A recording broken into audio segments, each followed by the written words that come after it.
मनाते उसको, तो हमारा दोष है कि उसका? हमारा दोष है बंधुओं, क्योंकि ये मीरा जो है ना, जब इसकी शादी होके आई थी, मैं आपको थोड़ा सा बता दूं, जब शादी होके आई तो इसकी मैया ने कहा, बेटी देख, एक ब्रज में बहुत बड़ा नटखट नंद का छोना रहता है, कोई भी नई दुल्हन जाए तो बाको बिना मोड़ो देखे ना माना। लाली बहुत बच के रहियो, बड़ो नटखट है, बड़ो छलिया है। सो वो घर आई जब सखी, और कन्हैया का वो सखा था जिसकी वो पत्नी थी, अब वो अपनी पत्नी को जब विदा करा के लाया, भगवान कन्हैया रास्ते में मिल गए। भैया भाभी को ले आए? बोले हाँ। तने हमको मोड़ो दिखाओ ना। सो वो समझ गई, सामलो सलोनो जेई नटखट है। मैया बता रही थी ये बिना मोड़ो देखे ना माने, यही है वो। सो उसने जोर से अपना घूंघट पकड़ लिया। ध्यान देना, कन्हैया बोले भाभी दिखाओ दो। और ब्रज में कोई नई बहू आती थी तो पहले कन्हैया देखने जाते थे, हाँ यशोदा मैया के संग। तो भैया जब उसने मुंह नहीं दिखाया, बड़ी देर भगवान ने प्रतीक्षा की, जब नहीं दिखाया सो नाराज हो गए। चलो जाओ, अब कभी नहीं देखेंगे, अगर तुम दिखाओगे कभी नहीं देखेंगे, जाओ। मैंने इतनी देर से तुमसे कहा, मुझे मुंह नहीं दिखाया, कोई बात नहीं। भैया जिस समय भगवान ने गोवर्धन पर्वत उठाया, 84 गिरद में जितने भी भक्तगण थे भगवान के, सभी भगवान के पास में जब गए हैं, और ये सखी भी जब जा रही थी, जोर से हवा का लहरा आया और इसका घूंघट हटा, और घूंघट हटते ही जब इसने देखा भगवान की छवि को, तो अपने मन में बड़ी भाव विवल हो गई, आंखों से अश्रु प्रवाह हो गए, और अपनी मैया को बार बार धिक्कारने लगी।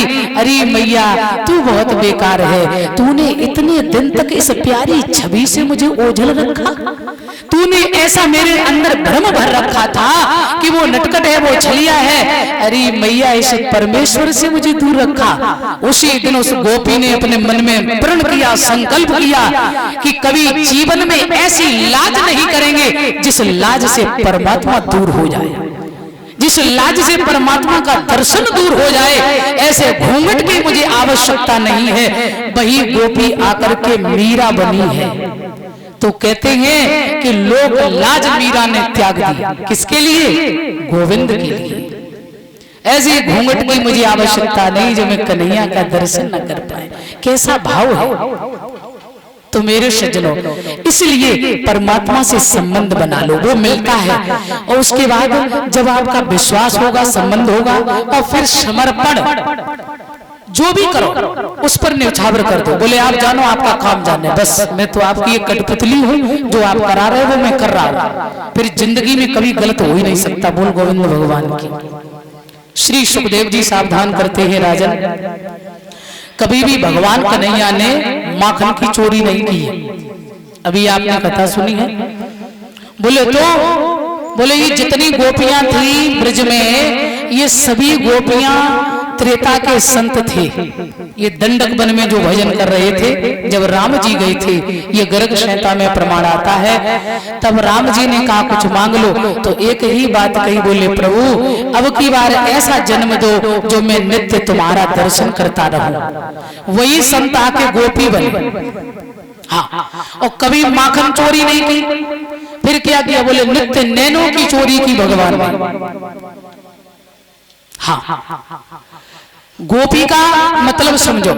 गोपी का मतलब है गोपी, गो माने इंद्रिय और पी माने जो कृष्ण रस का पान करे। चाहे वो स्त्री हो चाहे वो पुरुष हो, वो गोपी है। गोपी किसी स्त्री का नाम नहीं है। हाँ, अब शीला के घर में जब भगवान पकड़े गए, बोले भाभी तेरी चीटियां निकाल रही थी।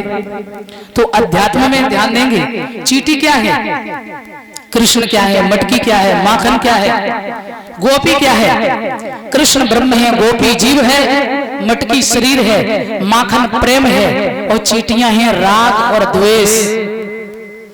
ब्रह्म रूपी कृष्ण ने जीव रूपी गोपी के, मटकी रूपी शरीर से और प्रेम रूपी माखन में से राग द्वेष रूपी चीटियां निकाल के बाहर कर दी। और जब जीव परमात्मा की शरण में जाता है तो वो सारे